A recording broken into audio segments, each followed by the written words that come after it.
A memória vem e salva. A memória vem e guarda.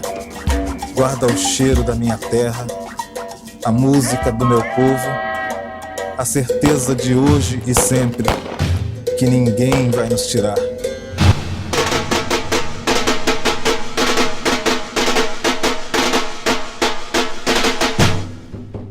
Olá pessoal, tudo bem? Sou o Wallace Neguerê, estamos aqui mais um TV para o Povo Negro em parceria com o Simpro e hoje temos a honra e a oportunidade de estar entrevistando Tata Guzantala, um líder afro-tradicional. Tata, dentro da cultura, eu queria que o senhor explicasse para os nossos telespectadores como que surgiu, qual é a origem do candomblé. Bem, o candomblé, como todas as tradições afro, ele tem várias origens, mas a base é o continente africano e povos africanos. A partir do grande comércio escravocrata, que se gera em 1500, a partir de 1500, esses povos africanos passam a ser traficados, não só para o Brasil, mas para as colônias portuguesas, para as colônias inglesas, para todo o mundo que era colonizado pela Europa. E esses povos, eles passavam por vários processos na intenção com que eles deixassem suas culturas, eles esquecessem suas vivências, suas identidades e viessem para esse novo mundo só como mão de obra forçada, mão de obra escrava para a produção de riqueza escrava. A partir de mão de obra escrava. Mas isso não é possível. Esses povos, os africanos, principalmente no Brasil, as pessoas que não conhecem a história, eles tendem a falar dos africanos ou dos negros, como mais comumente se fala, a partir do processo escravocrata, como se não existisse, esses povos não existissem antes. Como se fosse do nada, eles aparecem só como escravos. E não é verdade, esses povos eram povos constituídos com tradições, com organizações, com sociedade, inclusive com as partes religiosas e litúrgicas que eles constituíam, com línguas, com toda uma cultura alimentar, uma estrutura hierárquica. E esses povos são tirados, são sequestrados das suas origens e trazidos, vamos falar especificamente para o Brasil, mas isso acontece em todas as colônias, e trazido para o Brasil, e esses povos no Brasil são tratados só como massa, são negros, como se fosse único. Todo africano era igual.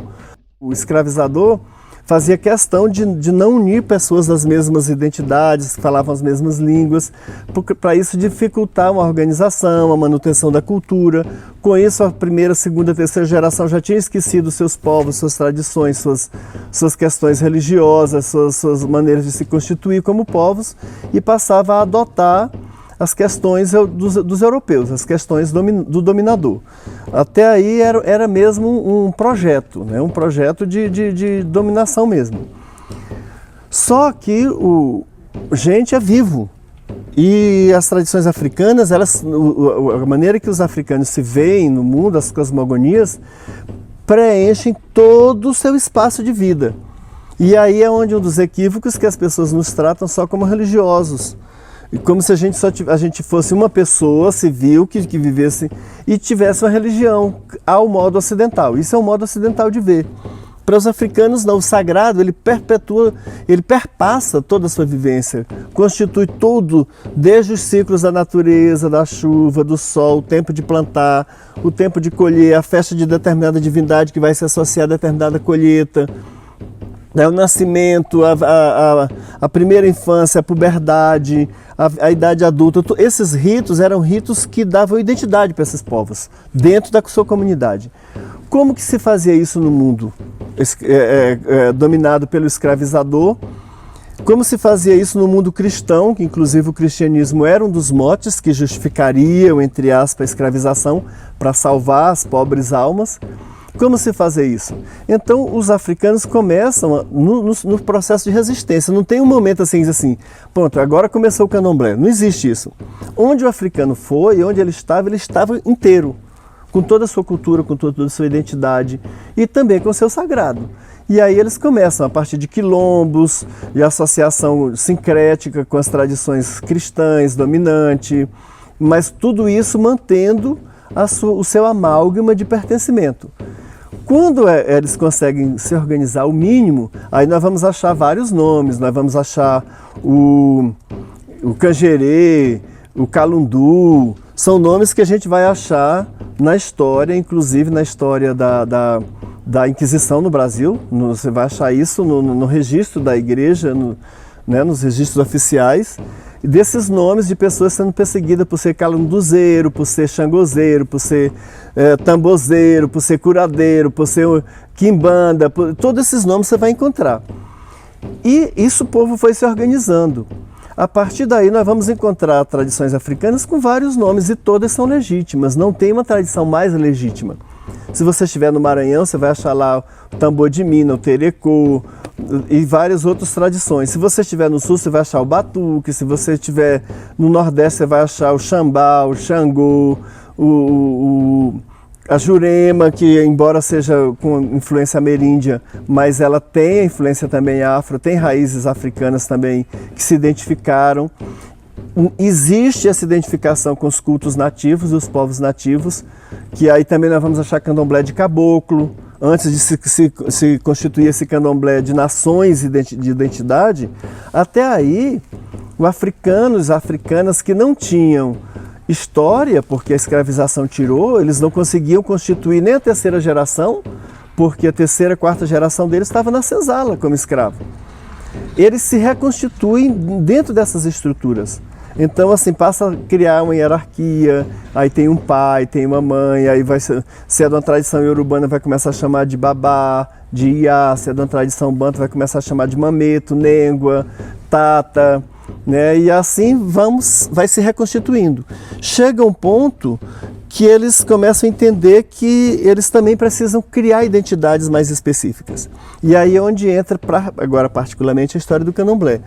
Quando vamos falar especificamente do candomblé, com este nome, a história registra o primeiro candomblé como o candomblé da Barroquinha, que se realiza ali, que começa com aquela irmandade na igreja de Santana, que depois, né, vão onde hoje é a Casa Branca. Mas isso é a formalidade. Mas a própria palavra candombe é uma palavra banto. A gente já falou que nós temos polos afros com outros nomes, como o batuque no sul. Já falamos desses polos que são legítimos. Ninguém é mais legítimo. É como esses africanos que habitavam aquela região conseguiram se organizar dentro daquela sociedade. Dentro da estrutura escravocrata, dentro da estrutura cultural dominante. Então cada um se organizou de um jeito para preservar suas identidades. Aí o candomblé vem com essa diversidade. Quando se fala candomblé, nós estamos falando de uma diversidade. Não existe um candomblé, né? Existe candomblé com várias identidades, a partir desses povos africanos que predominaram, porque tivemos representantes aqui de vários povos que não tiveram condições de se sobressair dentro da escravização. Não deixaram sua língua, não deixaram, porque a escravização tolheu. Então, o máximo que eles conseguiram reunir das suas identidades, eles começam a se formar. Aí eles começaram a entender, assim, não, olha, tudo bem, é candomblé, orixá, mas eu lembro do meu avô que falava de caiango, que falava de mutalambô. A língua não era iorubá, minha língua era quimbundo, era quicongo, era umbundo. Meu mais velho era bacongo, meu mais velho era quimbundo, o outro não, meu mais velho era iorubá, mas ele era de Jexá, ele era de Quetu, até entre os povos iorubanos existem identidades diferentes, né? Não é dizer assim, iorubá é igual.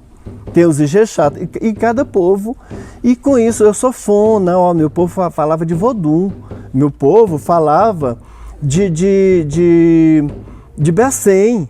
Mas o Bessem, a identidade é muito parecida com o Xumaré, aí tem o Agorô que também significa arco-íris e cobra. Sim, podemos até entender isso no nível mitológico, se correspondendo, mas tomar um pelo outro é um jeito de discriminar. Não respeitar a diversidade é um jeito de ser preconceituoso. Quando eu não reconheço essas identidades nas suas origens, porque se o meu ancestral resistiu a ponto de criar uma identidade Imagina o que ele passou. E eu não valorizar agora, e se nossa base de afro-identidade, de pertencimento é ancestral, é ancestralista, eu não posso desvalorizar o meu ancestral. Eu não posso gerar, porque agora desrespeitar, não, meu ancestral ele não sabia de nada, não. O certo é para cá. Essa construção de identidade que é muito importante nas novas gerações, principalmente. E é importante na educação, é importante que na sala de aula, quando se fale de africano, não se fale os pretos, não, se fale os povos africanos. Porque quem foram trazidos para cá foram indivíduos, mas esses indivíduos tinham pertencimentos. Eles tinham povos específicos, tinham língua, tinham estrutura hierárquica. Tradições diferentes. Tradições diferentes. Né? E dentro dessa tradição, né, a vestimenta era diferente, tudo era alimentação. Diferente. Cada povo tinha a sua cultura. Sim, e claro que a gente, na hora de se reconstruir no espaço escravocrata, todo mundo adotou o que tinha de cada um. Então, de repente, você faz um alimento que não era exatamente o meu, mas é o que é permitido agora. E como nós somos ancestralistas, se o meu ancestral adotou aquele costume que vem do seu povo no meu, eu vou respeitar, mesmo que eu saiba, não, isso é de origem de outro povo, mas serviu para o meu ancestral. Nós não estamos falando de um purismo, não estamos falando que angoleiro agora não pode mais falar de orixá, não pode botar uma palavra iorubá no meio, não estamos falando disso. Não pode mais comer acarajé, porque acarajé, a palavra é iorubano, não pode mais servir acarajé para matamba. Nós não estamos falando desse purismo. Até porque essa reconstrução de identidade se dá num ambiente múltiplo, de múltiplas identidades. Cada um colaborando com o que tinha, com o que conseguiu preservar, com o que conseguiu resgatar. E aí chegam as identidades, né? Vem a Casa Branca, que faz praticamente um novo reinado a partir do reinado de Oió, né? Que Xangô é o grande rei dos grandes candomblés de orixá no Brasil, né? Que inclusive é diferente da África, lá não tinha necessariamente essa predominância. Se você era de Quetu, você tinha sua estrutura. Se era de Oió, sim, aí o rei de Oió, o Xangô de Oió. No Brasil se criou uma certa hierarquia entre orixás, entre inquis, entre vodú, a partir do povo que dominou. Entre o candomblé tem povos que prevaleceram. Por exemplo, no candomblé de Queto, o grande reinado de Oió prevaleceu. Xangô termina sendo, quem vira, a roda de Xangô é quem vira todos os outros orixás. Como se tivesse uma subserviência. E não é verdade. Cada povo tinha sua identidade. Cada povo tinha o seu valor dentro da sua estrutura. Nos candomblés de Angola, Congo, também não foi diferente. Não foi diferente. A gente hoje tem uma dificuldade, que eu não acho nem dificuldade, eu acho maravilhoso, porque é resistência. Nós temos reza que a gente começa em quimbundo, mistura uma palavra em português no meio, tem uma palavra iorubana no meio e termina em kikongo. Quando a gente pensa só no religioso, ao modo eurocêntrico, a gente diferencia as coisas. A gente parece que tem uma vida separada e tem um momento de religião, de um Deus separado que precisa ser adorado e agradado, porque se ele for desagradado, ele passa a ser seu algoz. Isso nos conceitos africanos chega a ser uma heresia. Não existe, por exemplo, quando eu falo de Zambi Umpungo, Zambi Caritanga, Zambi Suco Calunga, que são os nomes que a gente, nas tradições do candomblé de Angola, a gente se refere, nós não estamos falando de uma pessoa. Então, o nosso conceito de divindade criadora é consciência criadora, né? Como a gente já falou, não é uma coisa personificada, não é um Deus pessoa que diz assim, eu vou criar algo e aí esse ser tem que me adorar e me agradar. E no dia que desagradar, ele vai ser condenado. Criar é uma ideia de condenação. Para nós, para os conceitos africanos, isso é uma heresia. O conceito de consciência criadora é uma consciência que está além de todas as coisas criadas, mas perpassa todas as coisas. Isso está muito além. Aí ele vai se personificando, se individualizando, até chegar nos indivíduos. Nós somos individualizações de Zambi, de Olodumare, da consciência criadora que você quiser entender, mas com identidade. E esses povos africanos, quando eles são trazidos, né, são raptados, são tirados a sua personificação humana para transformar só em escravo, a primeira coisa que se faz dele é tirar a identidade de pertencimento. A partir de agora você não é humano, você não tem alma. No entanto, batizavam antes de vir, porque a igreja não ia admitir trazer, porque vai que, né, batizava, mas não tinha alma, mas podia ser batizado. A partir daí era uma tentativa de dar uma nova personificação. Esse africano, essa mulher africana que não tinha mais personalidade, não tinha mais querer, não tinha vontade, não tinha mais domínio sobre o seu corpo, sobre sua língua, não podia mais falar sua língua nativa, tinha que falar a língua do dominador, ela é despersonalizada, é despersonificada. A organização, a partir dos referenciais que a gente chama hoje de tradições africanas, é uma maneira dessas pessoas africanas se reconstituírem como indivíduo de novo. Porque só sobrava duas opções. Ou ele ficava despersonificado, como um animal qualquer, ou ele se cristianizava. Isso justifica inclusive, o fenômeno da cristianização dos povos africanos no Brasil. Os povos negros têm igreja que você chega, né, 90% são de mulheres e homens negros, principalmente nas periferias, porque são resultado da exclusão social, são resultado do processo escravatório que continua se perpetuando pela exclusão. Como que esse homem e essa mulher negra vai tentar se personalizar na comunidade se cristianizando? Porque a sua divindade, a sua língua, o seu ancestral, a sua organização social foi endemonizada. A partir de agora ele não pode mais usar nada que lhe vincule a condição anterior. E qual era a condição anterior? De povo livre na África. Não era de escravo. A condição de escravo ele foi imposta a ele por o povo dominador. Então tudo que vincula a condição anterior da escravização é endemonizado. Uma maneira de dizer, pronto, agora ou você vai ser dominado em todas as suas áreas de vida, inclusive no pensamento religioso. Aí cria essa ideia de um Deus de que condena o que salva, que era estranho ao africano, aos povos africanos. Essa ideia, não tinha essa ideia de condenação e nem de salvação, porque quando a gente fala de ancestralidade, nós estamos falando de vida eterna. Vida eterna não tem nada a ver com salvação e condenação. Tem a ver com reconhecimento. Eu sou resultado de quem já veio antes de mim. Por isso que o mais velho é muito cuidado, é muito respeitado.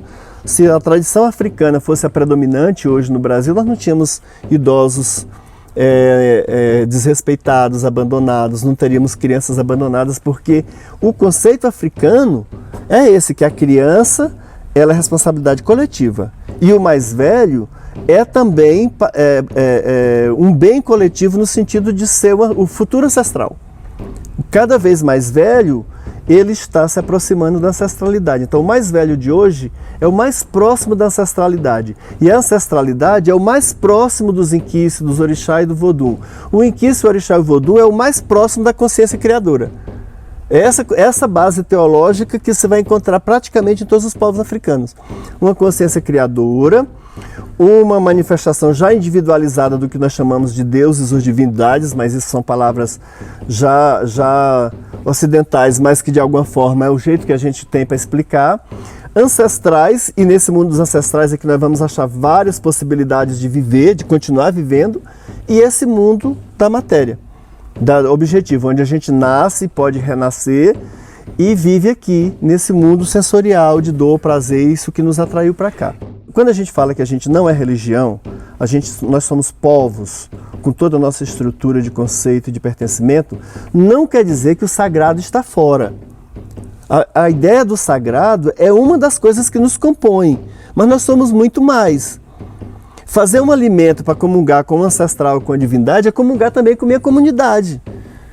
Entende assim o que eu quero dizer? Não é só para dar para a divindade. Uhum. É uma maneira de eu comungar. Se eu tenho que comer, a minha comunidade toda eu tenho que comer. Eu dou o melhor para o meu ancestral, mas é desse alimento que eu como com a minha comunidade.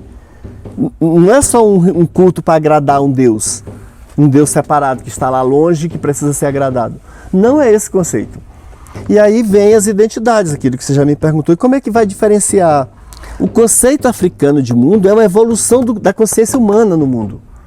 As divindades, elas se manifestam a partir que a humanidade vai evoluindo no conceito de socialização, de organização social, de se constituir como povo, de se constituir como comunidade, como coletivo.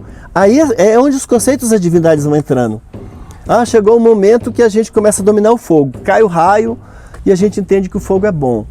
é bom para o calor, para proteger, porque se tiver fogo animal não vai chegar, e alguns alimentos que eu não posso comer cru, porque não faz digestão, mas se eu queimar, se eu assar, se eu cozinhar, vai ser possível, mas eu preciso dominar o fogo.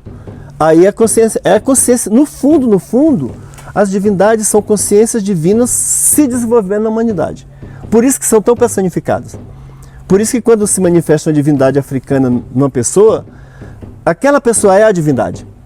Não tem assim uma pessoa e a divindade separada, não incorporou. No candomblé não tem ideia de incorporação. É manifestação. Manifestação de uma consciência divina que já existe, que já perpassa todo o universo. Então chegamos ao fim, infelizmente, dessa aula, né, gratuita, que deveria passar nas escolas, e espero um dia, né, que todo esse conhecimento que o Tatá está nos passando, né, vá para as escolas, para as salas de aula, para poder a sociedade entender mais da cultura, né? E nos acompanhem, porque no próximo episódio a gente vai falar, né, da casa, do racismo, né, de toda a perseguição, da resistência. Então a gente conta com você, que continue nos acompanhando, mandando sugestão e compartilhando com a gente uma sociedade melhor, respeitosa, para a gente poder viver livres, né, Tata? Justiça social, igualdade, pelo menos conceitual, que todo mundo possa ser, viver como quiser, como lhe aprouver, respeitando a vida em toda em sua plenitude. É isso.